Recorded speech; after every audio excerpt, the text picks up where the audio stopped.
আমি বাংলাদেশ নিয়ে কোনো কথা বলতে পারি না। हाँ ওটা একটা আলাদা দেশ। ये मुंह से सुपारी निकाल के बात कर रहे बाबा। যা বলার ইন্ডিয়া গভর্নমেন্ট বলবে। वाह क्या सीन है।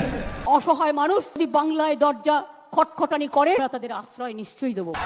वाह क्या सीन है। আলুর দাম নিয়ে মন্ত্রিসভার বৈঠকে ক্ষোভ মুখ্যমন্ত্রীর। কি বাহে ভালো তো বন্ধুগণ, শেষ পর্যন্ত সাধারণ মানুষের পাশে দাঁড়ানোর জন্য আলুর দাম বৃদ্ধি নিয়ে ক্ষোভ মুখ্যমন্ত্রীর। আলুর দাম নিয়ে মন্ত্রিসভার বৈঠকে ক্ষোভ মুখ্যমন্ত্রীর। শুধুমাত্র আলু নয়, আলু থেকে শুরু করে বেশ কয়েকটা কাঁচামালের দাম বাজারে অনেকটা বৃদ্ধি পেয়েছে। তাই আমাদের মাননীয় মুখ্যমন্ত্রী মমতা বন্দ্যোপাধ্যায় বলে দিয়েছে যে আলুর দাম না কমা পর্যন্ত অন্য রাজ্যে যাবে না আলু। দাম না কমা পর্যন্ত ভিন রাজ্যে যাবে না আলু। শুধু তাই নয়, মাত্র 10 দিনের মধ্যে আলুর দাম কমানোর আদেশ দিয়েছে মাননীয় মমতা বন্দ্যোপাধ্যায়। মমতা বলেন 10 দিনের মধ্যে দাম কমাতে হবে। হিমঘরে আলু জমা না রেখে সমস্ত আলু বার করে বাজারে সাপ্লাইয়ের কথা বলেছিলেন তিনি। কোল্ড স্টোরেজ থেকে ইমিডিয়েটলি আলু বার করলে हाँ বাজারে অনেক বেশি সাপ্লাই হতো এবং তার ফলে দামটা কমানো সম্ভব হতো। তা না হলে নাকি সমস্ত হিমঘর মালিকদের উপর ব্যবস্থা গ্রহণ করা হবে। সেটা যারা করছেন না তাদের বিরুদ্ধে ব্যবস্থা নেওয়ার কথা যেরকম তিনি বলেছেন। কারণ এতে সমাজের অতি দরিদ্র কিংবা নিম্ন শ্রেণীর মানুষেরা বাজার খরচে দুর্বল হয়ে পড়ে। এদিকে আবার আলু চাষীদের বক্তব্য বর্ষা হওয়ার কারণে নাকি আলুর সাইজ ছোট হয়েছে। না বলার কিছুই নাই, এটাই বলছেন আলু চাষীরা। আর এই কথা শোনার পর আমাদের মাননীয় মুখ্যমন্ত্রী মমতা বন্দ্যোপাধ্যায় যা বললেন, সব বললে হবে না, এসব লেম এক্সকিউজ। বর্ষা হলে হলো সাইজটা ছোট হয়ে গেল, এবার কি? আমি তো কখনো শুনিনি। এ তো বৈজ্ঞানিকদের দেখে রিসার্চ করার ব্যাপার। শুধু তাই নয়, আলুগুলো কোথায় বা কোন হিমঘরে জমায়েত হচ্ছে সেটা দেখার জন্য সিআইডি কে নির্দেশ দিয়েছিলেন আমাদের মাননীয় মুখ্যমন্ত্রী মমতা বন্দ্যোপাধ্যায়। সিআইডি এটার উপরে নজরদারি করবে এবং এই সুযোগে কোনো সরকারি কর্মচারী যাতে কারো কাছে ঘুষ হিসেবে টাকা না নেয়, এটাও কিন্তু বলেছেন তিনি। এই সুযোগে কেউ কিন্তু টাকা নেবে না কারো কাছ থেকে, এটা আমি অ্যালার্ট করে দিলাম ডিএমএসপি কে। এছাড়াও বাংলাদেশের কোটা আন্দোলন নিয়ে মাননীয় মমতা বন্দ্যোপাধ্যায়ের একটা বক্তব্য ছিল, বাংলাদেশ নিয়ে আমরা যেন কোনো প্ররোচনাতে না যাই,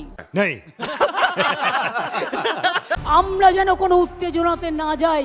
ভয় নেই দিদি, আমরা আন্দোলন করব না, শুধু চাকরির কোটাগুলো বৃদ্ধি করে দাও। अबे साले আর যদি কোনোদিন কোনো কারণে ভারতে কোনো আন্দোলন শুরু হয় তাহলে সেটা বাংলাদেশের থেকেও ভয়াবহ আকার ধারণ করবে। কারণ বাংলাদেশ একটা ছোট দেশ হওয়া সত্ত্বেও তাদের আন্দোলন যদি এতটা শক্তিশালী হয়, কারণে কিংবা কোনো বিষয়ের উপর ভিত্তি করে ভারতে যদি কোনো আন্দোলন শুরু হয়, না জানি সেই আন্দোলন কতটা ভয়ঙ্কর এবং কি রূপ ধারণ করবে।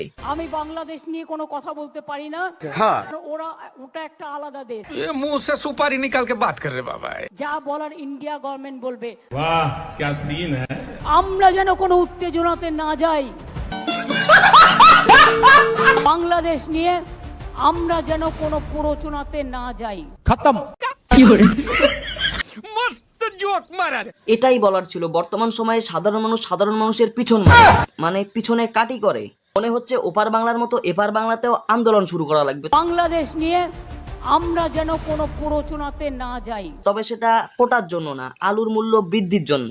अबे साले বন্ধুগণ, মাননীয় মুখ্যমন্ত্রী সাধারণ মানুষের পাশে দাঁড়ানোর কারণে হাজার হাজার দিন দরিদ্র কিংবা সমাজের নিম্ন শ্রেণীর মানুষের মুখে হাসি ফুটেছে। সো আমার মনে হয় আমরা যদি একে অপরের ক্ষতি না করে ভালো কিছু করার ট্রাই করি, তাহলে হয়তো দূষণ মুক্ত সমাজ মানে হিংসা, লড়াই, কাটাকাটি, মারামারি কমে যাবে। আর গঠিত হওয়া সুন্দর সম্পর্ক দিয়ে প্রত্যেকটা মানুষ নিজের স্বপ্ন, চাহিদা, আশা, আকাঙ্ক্ষা একে অপরের সাপোর্টের মাধ্যমে পূরণ করতে পারবে। অতএব অন্যের পিছনে কাটি না করে নিজের কাজকে ভালোবেসে গুরুত্ব দিয়ে চালিয়ে যাও, ফলে জীবনে সফল হবে, এতে কোনো সন্দেহ নাই। সো বন্ধুগণ, আজকের ভিডিও এতটাই, কেমন লাগলো অবশ্যই কমেন্ট করে জানিও, ভালো লাগলে একটা শেয়ার করে দিও। আর আমরা খুব তাড়াতাড়ি 100 পূরণ করবো। সো কথা না বাড়িয়ে সাবস্ক্রাইব করো। দেখা হচ্ছে ধামাকাদার কোনো রোজ ভিডিওতে। আজকে সময় ছিল না তাই সাধারণ মানুষের জীবনী বললাম। বাই।